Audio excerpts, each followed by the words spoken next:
بسم اللہ الرحمن الرحیم رب اشرح لی صدری ویسر لی امری واحلل عقدۃ من لسانی یفقہوا قولی اللہم الہمنا رشدنا واعذنا من شرور انفسنا اللہم ارنا الحق حقا وارزقنا اتباعہ وارنا الباطل باطلا وارزقنا اجتنابہ اللہم وفقنا لما تحب وترضى آمین یا رب العالمین۔ درس حدیث میں ہمارا عنوان ہے شرعی حدود، جس میں ہمارا ٹاپک رہے گا زنا کی سزا۔ غیر شادی شدہ مرد یا عورت کو زنا کے جرم میں 100 کوڑے مارنے کا حکم ہے۔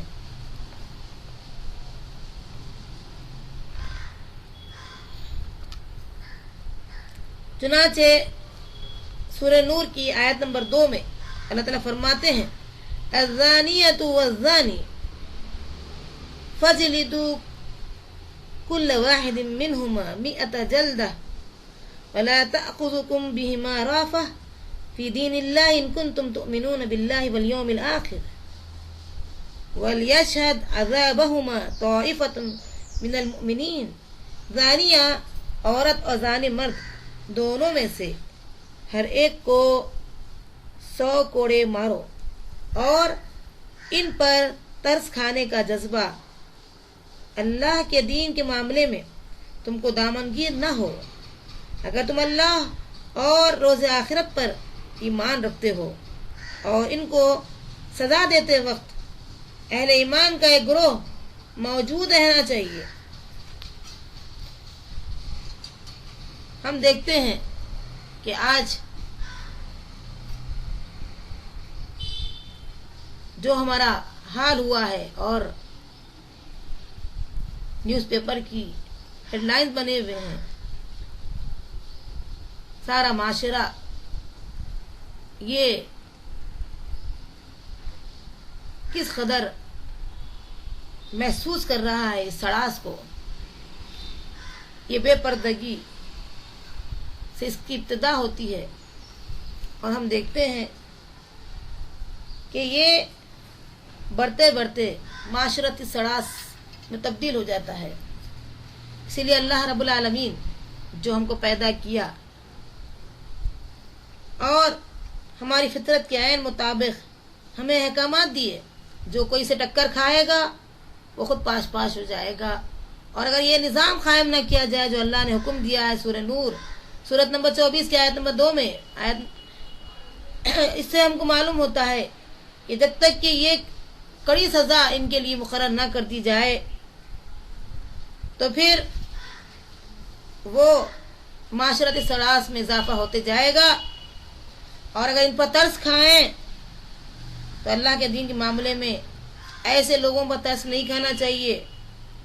اگر واقعی اللہ پر ان کو ایمان ہو اور وہ اپنے آخرت پر وہ آخرت پر ایمان رکھتے ہو، اللہ کا ان کے پاس خوف ہو، تو اسے چاہیے کہ سزا دینے میں ایک گروہ کو سامنے رکھ کر کے سزا دے، تاکہ دوسروں کے ہوش ٹھکانہ آ جائے۔ شادی شدہ زانی مرد یا عورت کی سزا سنسار کرنا ہے۔ شادی شدہ زانی یا زانیہ کو سنسار کرنے کا صحیح حکم متواتر احادیث سے ثابت ہوتا ہے۔ رسول اکرم صلی اللہ علیہ وسلم کے عہد میں اور پھر خلفائے راشدین کے دور میں رجم کی سزا پر عمل ہوتا رہا۔ رجم کی سزا قرآن مجید کی سورہ احزاب میں نازل ہوئی تھی،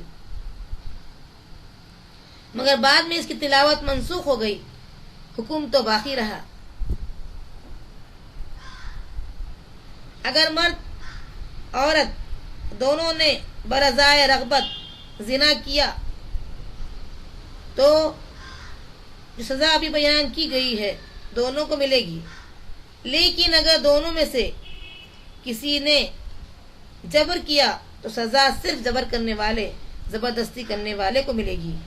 جس پر جبر کیا گیا، زبردستی کی گئی، وہ بری الذمہ ہوگا،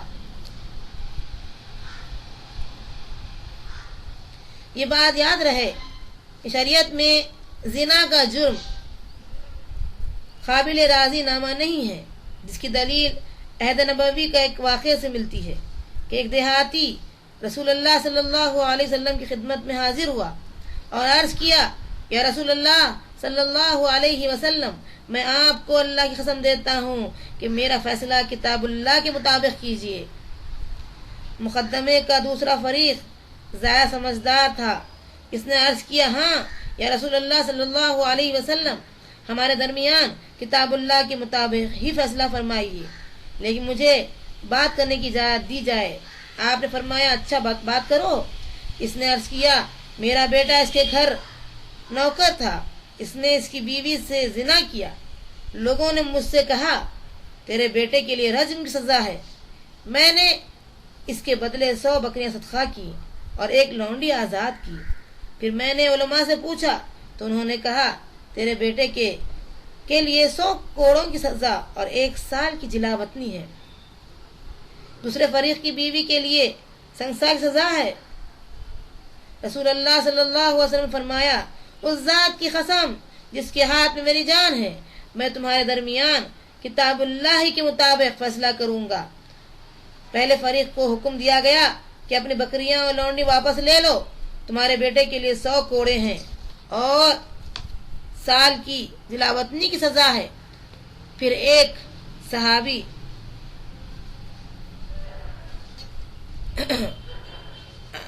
حکم دیا کہ تم کل اس عورت سے جا کر پوچھو، اگر وہ زنا کا اقرار کرے تو اسے سنگسار کر دو۔ صحابی اگلے روز گئے، عورت نے زنا کا اقرار کر لیا تو نبی صلی اللہ علیہ وسلم کے حکم سے وہ سنگسار کر دی گئی۔ اسے بخاری اور مسلم نے روایت کیا۔ جب تک کہ کڑی سزا مقرر نہ کی جائے، زمین پاک نہیں ہوگی۔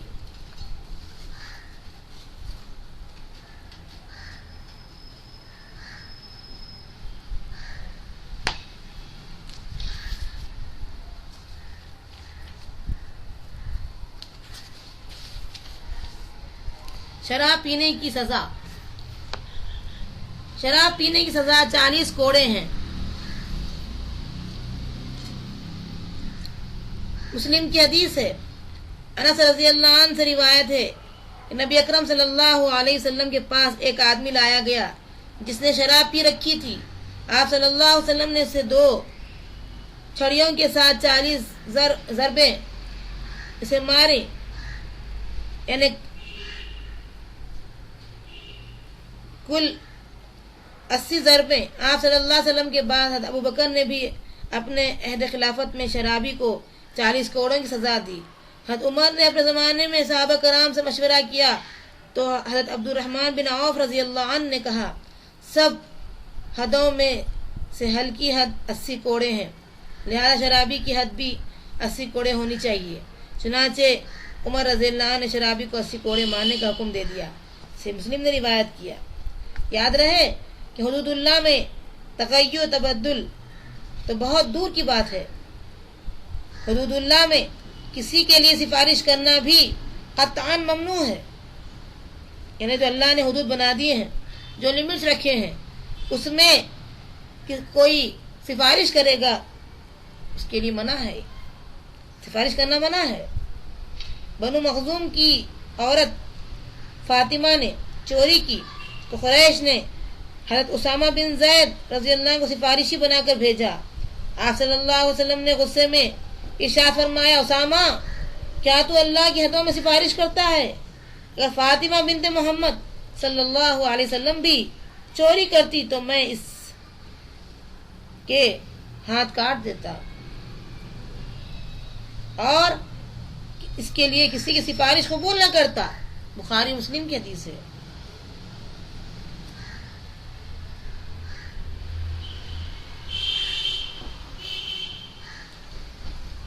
چوری یا ڈاکہ زنی میں سامان کا مالک اپنی چوری شدہ یا ڈاکہ شدہ مال تو معاف کر سکتا ہے، لیکن چوری یا ڈاکہ کی سزا معاف کرنے کا حق نہیں رکھتا۔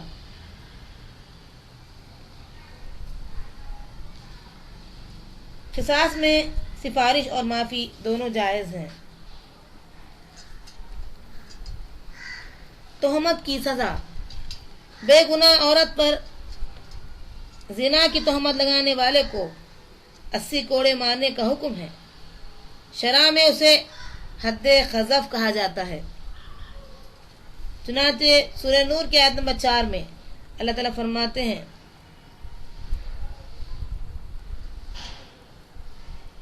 والذین یرمون المحصنات ثم لم یأتوا بأربعة شہداء فاجلدوهم 80 جلدة ولا تقبلوا لهم شہادة ابدا وأولئک هم الفاسقون۔ اور جو لوگ پاک دامن عورت پر تہمت لگائیں پھر 4 گواہ نہ لائیں تو ان کو 80 کوڑے مارو اور آئندہ ان کی شہادت قبول نہ کرو، ایسے ہی لوگ فاسق ہیں۔ چوری کی سزا، چوری کا ارتکاب کرنے والا مرد ہو یا عورت اس کے ہاتھ کاٹنے کا حکم ہے۔ چنانچہ سورہ مائدہ آیت نمبر 38 میں اللہ تعالیٰ فرماتے ہیں والسارق والسارقة فاقطعوا أيديهما جزاء بما كسبا نكالا من الله والله عزيز حكيم۔ اور چوری نے چور خواہ مرد ہو یا عورت دونوں کے ہاتھ چوری کرنے کی وجہ سے کاٹ دو، یہ ان کے لیے ان کے کیے کی سزا ہے۔ اللہ تعالیٰ کی طرف سے عبرتناک سزا، اور اللہ غالب بھی ہے اور حکمت والا بھی ہے۔ اللہ تعالیٰ سے ہم دعا کرتے ہیں اللہ تعالیٰ ہم سب کو ان تمام اخلاق رذیلہ سے بچائے رکھنا۔